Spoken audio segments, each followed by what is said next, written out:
नमस्कार साथियों। इस वीडियो में हम लोग विज्ञान से जुड़े हुए महत्वपूर्ण जो है क्वेश्चन कवर करेंगे, जो कि रेलवे ग्रुप डी एग्जाम के लिए इम्पोर्टेंट है। और डेली प्रैक्टिस सेट आपकी चल रही है, तो प्रैक्टिस सेट नंबर 7 है ये, जिसमें हम लोग प्रीवियस क्वेश्चन जो है कवर करेंगे विज्ञान के। बिल्कुल जितने लोग पहली बार आए होंगे उनसे विशेष तौर पर निवेदन होगा कि थोड़ा सा आप लोग समय दीजिएगा, रोकिएगा, कम से कम 2-3 क्वेश्चन देखिएगा और फिर बिल्कुल आप अनुमान लगाइए कि वीडियो जो है कितना इंपॉर्टेंट है, आपको देखना चाहिए कि नहीं देखना चाहिए, क्योंकि वीडियो जो है बहुत ही इंपॉर्टेंट है और डेली बेसिस पे जो है रात 8 बजे कराई जा रही है। इसमें आपके जीके जीएस के पूरे जो है ग्रुप डी के 45 नंबर तैयार होने वाले हैं।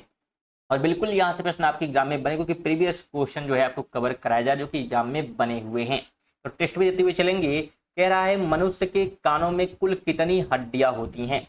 तो ध्यान रखिएगा, मनुष्य के हम बात करें कान में, तो इसमें जो है कुल हड्डियों की संख्या जो है हो जाती है 6। Option number C. देखिए यहाँ पे कानों की बात की गई, दोनों कानों में यहाँ पे पूछा गया, तो एक कान में कितनी हड्डियां, बिल्कुल 3। ध्यान रखिएगा, इंपॉर्टेंट पॉइंट भी ध्यान रखें कि मनुष्य के एक कान में 3 हड्डियां होती हैं, इसलिए दोनों कानों को मिलाकर कुल कितनी हो गई, तो बिल्कुल 6 हड्डियां हो गई। अब अगर हम इन 3 हड्डियों के नाम की बात करेंगे तो मैलियस, इंकस और स्टेपस, तो ये 3 हड्डियां हैं जो कि कान में मिल जाती हैं।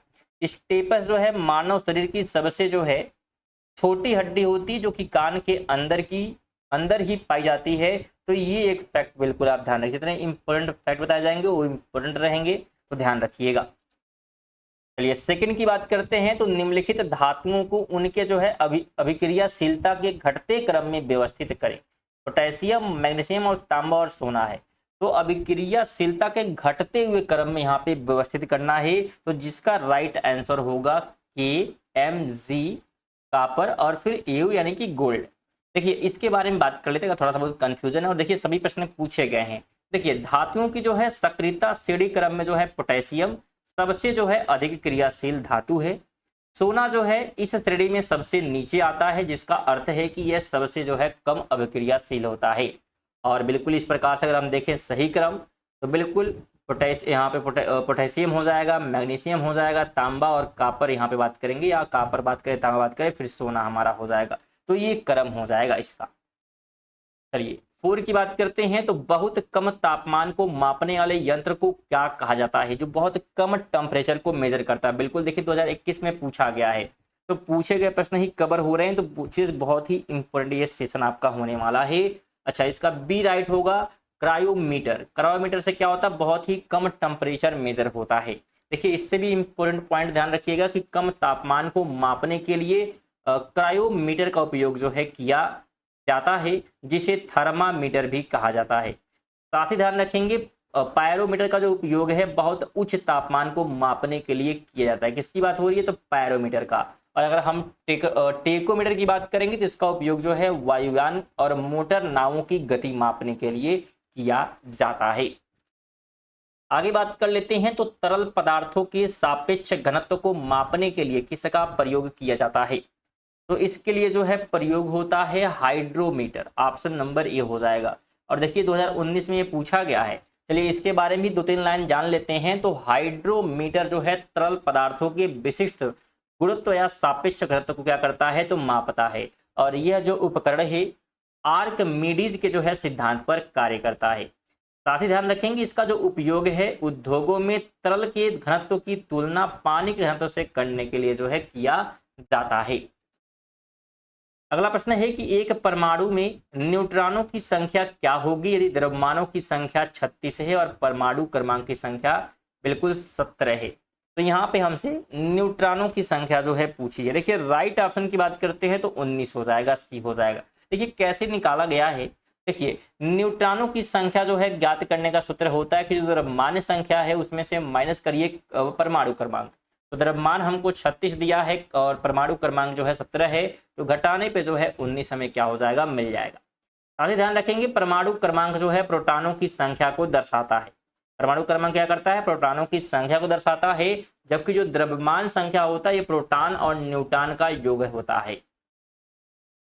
आगे बात करते हैं सूर्य और तारों में ऊर्जा का मुख्य स्रोत क्या है। तो सूर्य और तारों की बात करते हैं तो इसमें ऊर्जा का स्रोत होता है हाइड्रोजन। क्या होता है, बिल्कुल हाइड्रोजन का हीलियम में परिवर्तन। ऑप्शन नंबर बी हो जाएगा। देखिए 2024 में पूछा गया प्रश्न है ये। देखिए इसके बारे में बात करते हैं तो सूर्य में जो है ऊर्जा नाभिकीय संलयन की प्रक्रिया से उत्पन्न होती है और इस प्रक्रिया में हाइड्रोजन के परमाणु आपस में मिलकर हीलियम का निर्माण करते हैं और इस संलयन के दौरान भारी मात्रा में ऊर्जा जो है उत्सर्जित होती है जो सूर्य की ऊर्जा का आधार है। आगे बात कर लेते हैं तो सूर्य के प्रकाश को पृथ्वी तक पहुंचने में लगभग कितना समय लगता है। बिल्कुल 2020 में पूछा गया है। तो समय लग जाता है कितना, 8 मिनट 20 सेकेंड का सी ऑप्शन। देखिए बात करेंगे तो सूर्य का प्रकाश पृथ्वी तक पहुंचने में औसतन जो है 8 मिनट 20 सेकेंड का समय लेता है। अगर बात करेंगे सूर्य की बाहरी सतह जिसे कोरोना कहते हैं, तो सूर्य की बाहरी सतह क्या कहते हैं, कोरोना, और उसका तापमान बात करेंगे लगभग 6000 डिग्री सेंटीग्रेड होता है। साथ ही सूर्य और पृथ्वी के बीच की विशाल दूरी के कारण जो है प्रकाश को यात्रा करने में यह जो है समय लगता है। तो ये फैक्ट भी ध्यान रखिएगा। आगे बात करेंगे मनुष्य की सुनने की क्षमता कितनी होती है, यानी कितने हर्ट्ज तक जो है मनुष्य क्या है सुन सकता है। तो जिसका राइट ऑप्शन होगा 20 से लेके 20,000 हर्ट्ज के बीच में, ऑप्शन नंबर सी। 2022 में पूछा गया है, इसके बारे में बात कर लेते हैं। बिल्कुल मनुष्य को अगर आवाज सुननी है तो 20 हर्ट्ज से लेकर 20,000 हर्ट्ज के बीच में होनी चाहिए, और अगर 20 हर्ट्ज से कम है तो वो तरंगे जो है अश्रव्य हैं, यानी हम सुन नहीं सकते हैं, बिल्कुल हम नहीं सुन सकते हैं इसे। और अगर 20,000 से अधिक तरंगे हैं तो उसे हम बोलते हैं पराश्रव्य, ठीक है, और जिन्हें सिर्फ चमगादड़ जैसे जीव क्या है सुन सकते हैं।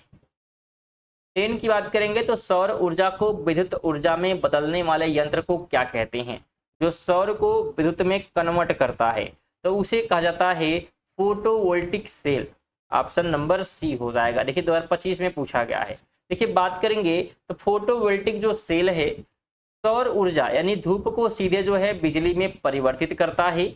और फोटो शब्द का अगर अर्थ आपसे पूछे तो इसका अर्थ होता है प्रकाश या सूर्य से संबंधित है। साथ ही अन्य विकल्प जैसे कि ड्राई सेल की बात करेंगे, डेनियल सेल रासायनिक ऊर्जा का जो है उपयोग यहाँ पे ये करते हैं। 11 कहता है कि पृथ्वी के केंद्र पर गुरुत्व के कारण त्वरण का मान कितना होगा। इस पे जो है मान जो है हो जाएगा, हम लोग ध्यान रखें तो 0, ऑप्शन नंबर बी हो जाएगा। देखिए बात करेंगे तो पृथ्वी के सतह से जो है नीचे जाने पर गुरुत्वाकर्षण का मान जो है घटता है और केंद्र पर यह 0 जो है हो जाता है। साथ ही ध्यान रखेंगे सतह से ऊपर जाने पर भी गुरुत्वाकर्षण त्वरण के मान में जो है परिवर्तन आता है और केंद्र पर जो है गुरुत्वीय घिसाव चारों तरफ से संतुलित होने के कारण जो है परिणाम त्वरण जो है क्या होता है 0 हो जाता है। तो रीजन भी ध्यान रखेंगे क्यों जो है 0 होता है। 12 कहता है पृथ्वी के लिए पलायन वेग का मान क्या है। तो पृथ्वी के लिए जो है पलायन वेग की हम लोग बात करते हैं तो ये हो जाता है 11.2 किलोमीटर प्रति सेकेंड। देखिए बात करेंगे तो पलायन वेग वह गति है जिससे किसी वस्तु को ऊपर फेंकने पर वह पृथ्वी के गुरुत्वाकर्षण क्षेत्र को पार कर जाती है, उसी को हम पलायन वेग कहते हैं।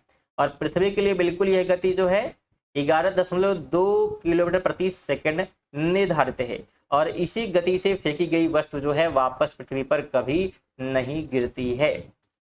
चलिए 13 की बात करते हैं तो चुंबकीय प्रेक्षण जो है क्षेत्र की बात करेंगे, मैग्नेटिक जो है इंडक्शन फील्ड की बात करेंगे, इसका इकाई मात्रक क्या है। इसका जो इकाई मात्रक है यह हो जाता है टेस्ला। क्या होता है टेस्ला, बिल्कुल ये हो जाएगा। देखिए चुंबकीय जो प्रेक्षण है इस क्षेत्र का जो मापने के लिए जो है बिल्कुल टेस्ला का जो है उपयोग यहाँ पे किया जाता है।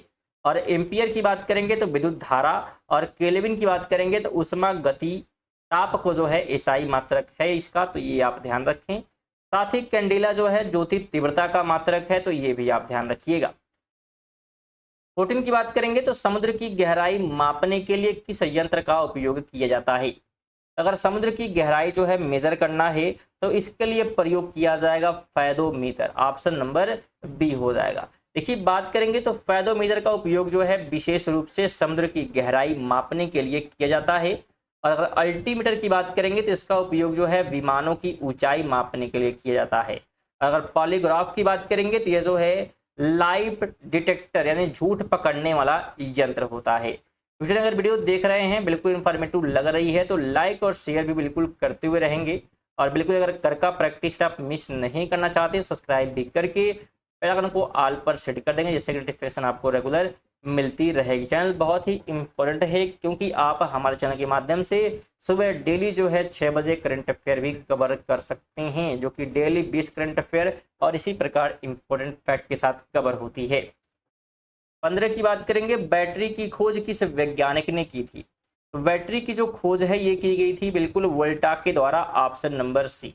देखिए अलेसांद्रो वोल्टा पूरा नाम है, जिसने क्या है बैटरी का आविष्कार किया था। इसके अलावा माइकल जो है फैराडे ने डायनेमो की खोज की, तो ध्यान रखेंगे।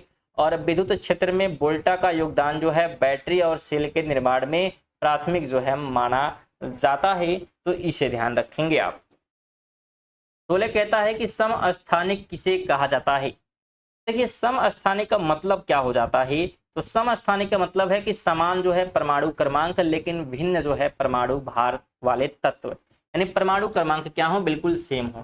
तो समस्थानिक वे तत्व होते हैं जिनके परमाणु क्रमांक यानी कि प्रोटॉनों की संख्या समान होते हैं, परंतु परमाणु भार यानी कि द्रव्यमान संख्या अलग होते हैं। साथ ही ध्यान रखेंगे इनमें जो है न्यूट्रॉनों की संख्या भिन्न होती है, जिसके कारण द्रव्यमान जो है बदल जाता है।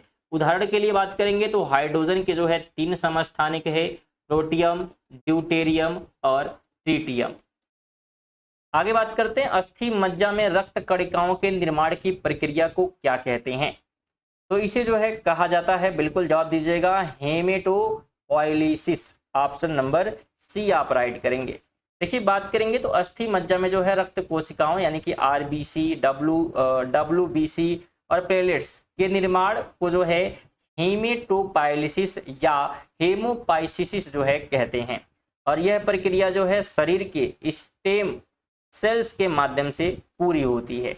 इसके अलावा ध्यान रखेंगे डब्ल्यूबीसी जो है शरीर के प्रतिरक्षा तंत्र को मजबूत करने का कार्य करते हैं। 18 कहता है कि इस वैज्ञानिक को चिकित्सा शास्त्र का जनक कहा जाता है? तो यह जो है कहा गया है इसको, तो हिपोक्रेट्स को, ऑप्शन नंबर बी हो जाएगा। देखिए 24 में पूछा गया प्रश्न है 3rd शिफ्ट में। देखिए हिपोक्रेट्स को जो है चिकित्सा शास्त्र का जनक माना जाता है, अरस्तु को जो है जंतु विज्ञान का जनक माना जाता है, और अगर एडवर्ड जेनर की बात करेंगे तो प्रतिरक्षा विज्ञान का इनके द्वारा जो है खोज की गई थी। 19 कहता है चिकन पॉक्स किस जो है सूक्ष्म जीव के कारण होता है? तो चिकन पॉक्स होने का रीजन होता है विषाणु यानी कि वायरस। देखिए बात करेंगे तो चिकन पॉक्स एक जो है विषाणु जनित रोग है, और रेबीज, खसरा, पोलियो और एड्स भी विषाणु के कारण होने वाले रोग हैं, तो ये भी ध्यान रखेंगे। साथ ही विषाणु जनित रोगों से बचाव के लिए जो है अक्सर टीकाकरण का जो है सहारा लिया जाता है, तो ये फैक्ट आप ध्यान रखेंगे। इसकी बात करेंगे, पृथ्वी पर ऋतुओं का परिवर्तन क्यों होता है, यानी अलग अलग मौसम क्यों आते हैं? तो रीजन है कि पृथ्वी के अपने ध्रुव पर झुके होने के कारण, ऑप्शन नंबर बी हो जाएगा। देखिए बात करेंगे तो पृथ्वी अपने धुरी पर 23.5 डिग्री झुकी हुई है, जो ऋतु परिवर्तन का मुख्य कारण है। और इस झुकाव के कारण जो है वर्ष के अलग अलग समय पर सूर्य की किरणें जो है पृथ्वी के विभिन्न हिस्सों पर सीधी पड़ती हैं, और यदि पृथ्वी झुकी नहीं होती तो पूरी जो है पृथ्वी पर मौसम हमेशा एक समान रहता। तो ध्यान रखेंगे ये थे हमारे आज के 20 जो है साइंस के महत्वपूर्ण प्रश्न, जो कि प्रीवियस क्वेश्चन थे ग्रुप डी के लिए। तो रेगुलर बेसिस पे जरूर आप रात को 8 बजे जुड़िएगा, और साथ में ये जो है सेशन आपको कैसा लगा है बिल्कुल कमेंट करेंगे, और टेस्ट दिए हैं तो कितने प्रश्न सही हुए वो भी कमेंट करिएगा। जो लोग लाइक और शेयर नहीं किए अभी तक उनसे निवेदन रहेगा, बिल्कुल लाइक और शेयर कम से कम जाते समय कर दें, और सब्सक्राइब भी करें रेगुलर जो है करंट अफेयर, और साथ में बिल्कुल प्रैक्टिस सेट लगाने के लिए। पीडीएफ के लिए आप टेलीग्राम से जुड़ सकते हैं, व्हाट्सएप चैनल से जुड़ सकते हैं, दोनों का लिंक दे दिया गया है। चलिए इसी के साथ मिलते हैं अगली वीडियो में, तक के लिए जय हिंद, वंदे मातरम।